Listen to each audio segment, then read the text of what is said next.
இங்கே பாருங்கள், நீங்கள் படுக்கிறதுக்கு முன்னாடி ஒரு 10 ஜெப குறிப்புங்க. பிரச்சனை, போராட்டம், அவமானம் எல்லாத்தையும் மாத்திர ஒரு 10 ஜெப குறிப்புகள். இயேசுவை பற்றிய அவரை ஃபாலோ பண்ணுற 10 ஜெப குறிப்புகள். ஒரு ஆமென் சொல்லுங்களேன். கெத்செமனே தோட்டத்தில் அவர் எப்படி ஜெபித்தார்.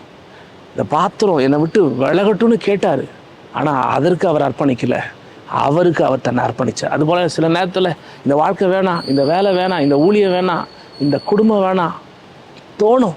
ஆனால் அது தேவ சித்தமானு நம்ம பார்க்கணும். அதை மையப்படுத்தி நான் முதல்ல நீங்கள் என்ன பண்ணணும்னா, உங்கள் சித்தம் என் வாழ்க்கையில் நடக்கட்டும் ஆண்டவரே, என் சித்தம் வேணாம் ஆண்டவரேன்னு சொல்லி நல்லா ஜெபம் பண்ணிட்டு படுங்க.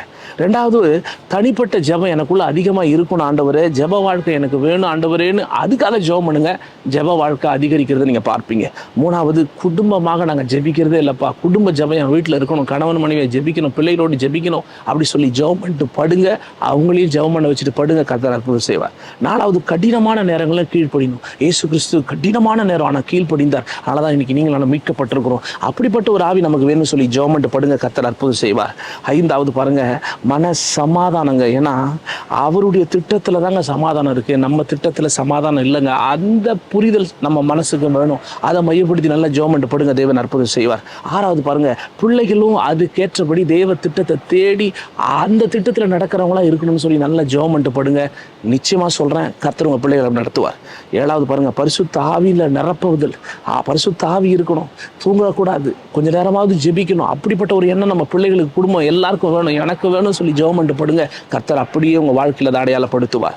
எட்டாவது பாருங்க, விசுவாசத்தில் நிலைத்திருக்கிற தன்மை. இயேசு சகலவற்றிலும் நிலைத்திருந்தார், கடைசி வரைக்கும் நிலைத்திருந்தார், மரண பரியந்தம் நிலைத்திருந்தார். அப்படிப்பட்ட ஒரு விசுவாசம் எனக்குள்ள வேணும் ஆண்டவரேன்னு சொல்லி நல்லா ஜெபம் பண்ணிட்டு படுங்க. கர்த்தர் அப்போது செய்வார். ஒன்பதாவது, தேவனுடைய வழிநடத்துதல். ஆண்டவரே, உங்கள் வழிநடத்துதல் என் வாழ்க்கையில் நடக்கட்டும், பிசாசினுடைய வழிநடத்துதல் அல்ல, பொல்லாப்புள்ள வழிநடத்துதல் இல்லைன்னு சொல்லி ஜெபம் பண்ணிட்டு படுங்க. கர்த்தர் அப்படி நடத்துவார்.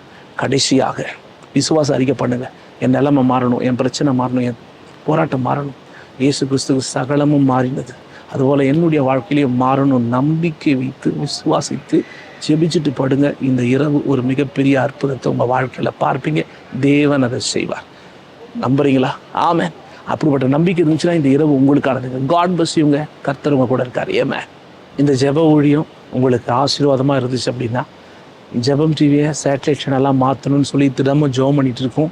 ஒருவேளை உங்களால் முடிஞ்சால் தினமும் ₹1 தந்து இந்த ஊழியத்தை தாங்குங்க. இந்த கூகுள் பே நம்பர் மூலமாக நீங்கள் விதைக்கலாம். இது ஒரு நல்ல நிலைனா நிச்சயம் தேவன் உங்களை ஆசீர்வதிப்பார். ஏமே